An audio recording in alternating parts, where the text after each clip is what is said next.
Jæna, sigur í framlendu leik á móti Noregi. Já. Ekki gott að ná að klára þennan? Já, ógeðslega gott sko. Sérstaklega út af við vorum búin að vera ógeðslega slakar í fyrri hálfleik og við töluðum bara í hálfleik að við ætlum að hækka orkuna og við vorum búin að vera svolítið svona our body language var frekar léleginn á öllum og þannig og við bara bættum það og þá var geggjað að þetta náðist. Svona keimlíkur leikur og hinum leikunum sem þið töpuðu.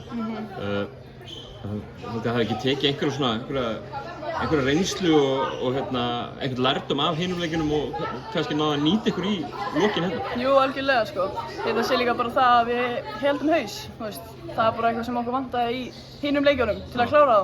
Það var bara þegar hitt liðið fengur rönna, þú veist, fara ekki inn í okkur og vera lélegar, heldur bara halda áfram og gera betur.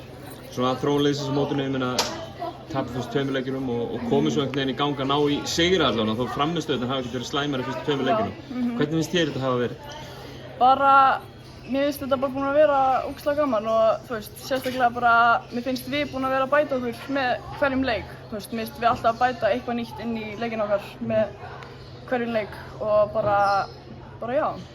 Nú fáum við smá tíma að fara aftur í Íslands og fáum vonandi einhverja nokkra frídaga en eru svo bara mættar á æfingar aftur? Já. Fyrir Evrópumótið. Jeps. Hvernig lagst það í ykkur?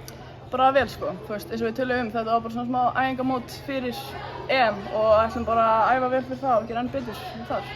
Fáið sterkan leikmann inn í hópinn aftur, það lítur að vera gott að fá hana? Já, það er alltaf gott að fá Ísolti? Ísolti, já. Það verður alltaf gott að fá hana inn sko. Kærar þakkir Anna og til hamingju með sigurinn. Takk fyrir.